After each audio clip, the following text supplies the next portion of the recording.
Hey everybody, this is Shane R. Monroe, and you are probably tired of seeing Steam Deck videos at this point, but I've got 10 things you probably need to know about the Steam Deck. Stick around. Alright, so I've been sitting on the sidelines, kind of waiting and watching to see if I could flush out all the important information before I bother you guys with yet another video about the Steam Deck. But I think I've got this pretty well figured out, and so I'm going to share with you the 10 things I think you need to know about the Steam Deck. Let's get started. Number 10, SD card storage will be fine. We all know that the Steam Deck is being released in 3 different versions, each one having more and more storage space. And the lower tier version, being $399, only has 64 gigabytes of storage. That won't even hold a single modern AAA game. However, it's probably worth noting that all of the preview video that you saw on the IGN videos and that have been regurgitated over the course of the last several weeks were all games running right off of the SD card. So yeah, there will be probably some load time scenarios that you may have to worry about, but let's be honest. It's going to be okay for the type of gaming that we're talking about here. And what's even better, you'll be able to use them like cartridges. In other words, you'll install an SD card, download several Steam games to it, be able to eject it and put in a new card and put different games on it. It almost works like a cartridge-based system, only you can have more than one game per cartridge or per SD card. Plus, SD cards are cheap and readily available, making it an ideal solution for those of us who didn't spring for the $half-a-grand edition of the Steam Deck. Number 9, it doesn't just run Linux games. Right, so you've probably heard that the Steam Deck is running a Linux-based operating system called SteamOS. So it's not Windows. How is it going to run your entire Steam library if most of your Steam library games are running off Windows? That's thanks to a compatibility layer called Proton. Now, it does have some good compatibility. If you go to protondb.com, you'll see all sorts of ratings for games that you're probably interested in playing. But if you look at the list in toto, you'll find a lot of games do not perform well underneath this emulation layer. And unless they really do some wonders on their end, improving Proton as a platform, but the point is, Proton is available and it does allow you to run Windows games on Linux, and that's how the compatibility is being run on the Steam Deck. Number 8, the storage may be upgradable. So there's a lot of rumor mill going around that the storage drive, the M2 drive inside the Steam Deck will be replaceable. And that does sound absolutely true. However, it's not likely going to be friendly.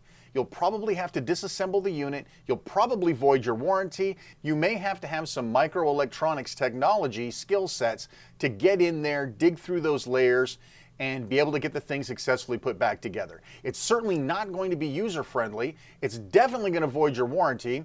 And as a bonus, these M2 drives that are being used apparently are a slightly different size. Not a consumer-friendly size like one you'd put in your PC. So even if you can replace them, you may have trouble finding one, as well as you may pay a premium because they aren't consumer-grade or over-the-counter style M2 drives. So if you're going to look at that kind of price, maybe we should start looking at the microSD card as a good storage solution. Number 7, the dock does not necessarily boost performance. We know that there will be an official Steam Deck dock available sometime down the road. In the meantime, using the USB-C port, you can use whatever USB-C dock you may have laying around for your Chromebook or your Mac. So if you've got one of these, you're already money ahead. But unlike the Switch, which actually increases the power of the unit to put it in the dock by giving it more power, allowing you to run at higher resolutions, the truth is we don't know that that's going to be the case yet. And at this point in time, there has been nothing revealed, so we have to assume that there's no proof that the dock itself will unlock any additional power like it does on the Switch. However, if there is ample power to increase the processor performance, it would make sense that Valve would take advantage of that. However, again, we don't know that for a fact, and it has not been reported yet, so we have to take that with a grain of salt. Number 6, battery life is what you make it. So battery life starts out at 2 hours and works its way up. The lifespan of the battery largely depends on the game specs that you choose. The higher the frame rate, the better the resolution, the higher the options are that you turn up, you will start seeing a degradation of battery life. So it's probably worth mentioning right now that anytime you see battery life statistics on the internet right now by Valve themselves or by third-party folks, it's probably based on the concept of running at the native resolution of the Steam Deck at 30 frames per second. While we're surely going to be able to turn that up and turn those features up, in certain games you will pay the price with battery. Now, hopefully, as many folks, including Digital Foundry and others have said, configurations for both battery and performance would be fantastic to have with this unit. So if you were to pick a game like Control, you could choose, I want to put battery life over performance. I would like to take away some frame rate, but increase my rendering resolution, right? So there's all sorts of different possibilities that easy swap and go configurations could make really super easy with this unit, but we just don't have enough data to know if that's true. If it's the end user that has to tweak that level of performance, they might not be as successful as if they had just turnkey configurations. Number 5, the specs don't tell the full story. So the Steam Deck has some really good specifications, especially for the price, and we'll show those to you right now so you can look those over. It's worth noting that we already know the CPU is going to be throttled based on power requirements in order to save battery usage. It's going to be very, very difficult to tell how these specs translate into a small screen, configuration tweaked gaming scenario. So until we get real uncompensated endorsers or users to put this thing to the test, we are just not going to be sure how well this will perform and what level of configuration that an end user might be able to make either through a third-party tool or through the Steam OS itself to improve performance based on the specifications. But it's important to note, we are running on an 800p system, usually at 30 frames per second. So this isn't a 4K Ultra HD 4K textures type of a scenario here. You're going to be playing games with lower resolution, lower frame rates. It's not impossible to look at these specs and say, wow, I could get a really, really good experience out of this. But again, until we get this in the hands of unbiased journalists, YouTube enthusiasts, and others, we are just not going to know for sure what those specs really mean. Number 4, size does matter, and that isn't a bad thing. Okay, so it's big. Let's get that off the table. It's like twice as big as 2 Vitas put together. You got to stack up 3 switches to get the right amount of weight that that thing has. The truth is, yes, it's going to be big. Yes, it's going to be heavier. You're getting a lot of bang for that buck, my friends. However, I would like to say that that's not a bad thing. So having more width allows your hands to be further apart when you're holding this guy. And I don't know about you, but if I'm playing very small handhelds like a Vita or a 3DS, my hands being pushed together actually puts strain on my wrists and on my forearms. Having your hands further apart, you've probably have already figured out that a lot of these handhelds require a third-party grip set, a skin, some sort of a wrapper to put around it to give you good grips, to give you the ability to hold on to this thing right, not strain your hands, not strain your forearms. I think that the size is actually going to help with the comfort.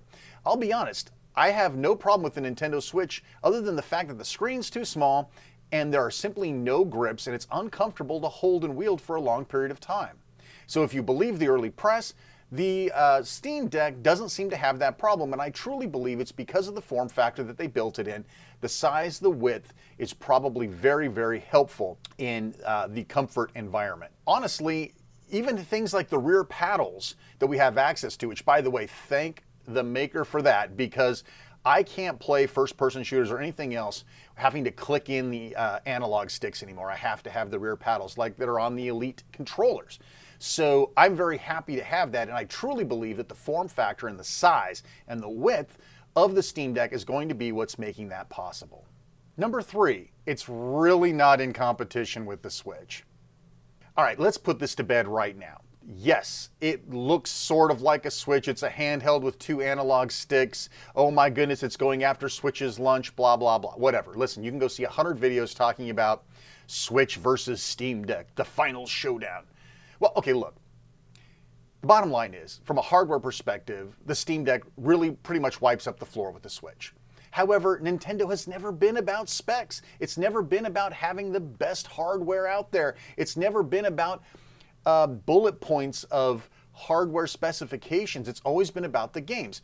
And no matter how great the Steam Deck may turn out to be, the truth of the matter is you're not going to have Mario on it. You're not going to have Zelda on it. You're not going to have Kirby on it. You're not going to have Pokemon on it. These are all things that are special to Nintendo, and they know exactly what they're doing by keeping their requirements low, their profit margins high, and by keeping first-party games snugly tucked away inside their own proprietary hardware. So there really isn't any competition here. These are two completely different markets. No kid who wants to play Pokemon is going to be begging their parents for a Steam Deck. And likewise, people who are probably interested in the Steam Deck are already PC gamers, and they're looking for a means to get this fun on the go.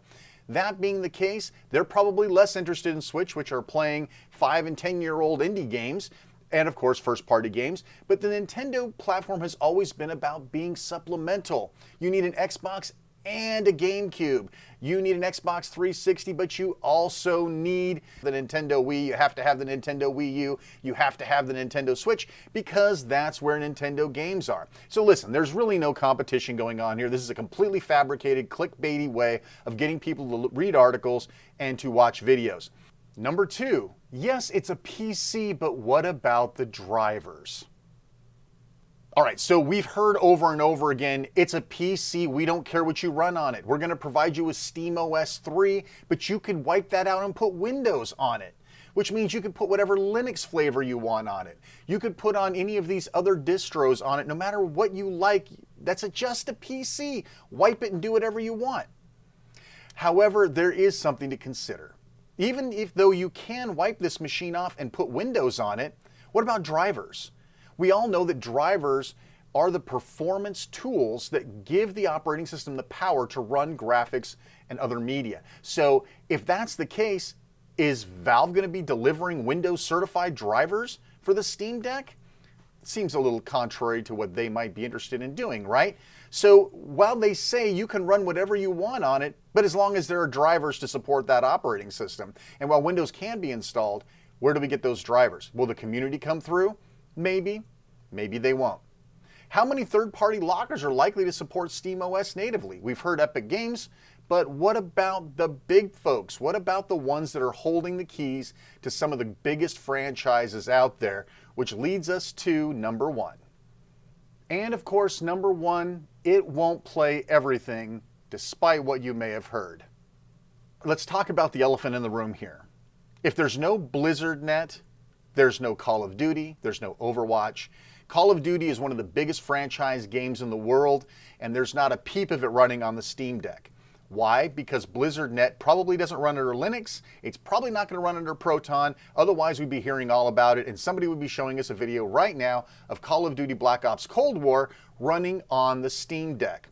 The fact of the matter is, Blizzard is not going to bend over backwards to help the Steam Deck out and getting their signature products like Overwatch, World of Warcraft, Call of Duty, any of these on there. And cloud gaming isn't going to save you folks, because they don't want you playing in the cloud. Blizzard has already chopped off people at the knees like NVIDIA GeForce Now, taking away the ability to actually stream games on the cloud. They don't want you doing it. So you can install Windows like we just talked about with number two above, but there's no guarantee that the drivers are going to make running this software actually work out. We also know there's anti-cheat technology out there that is stopping like 4 of the top 10 games on the PC from being playable on the Steam Deck.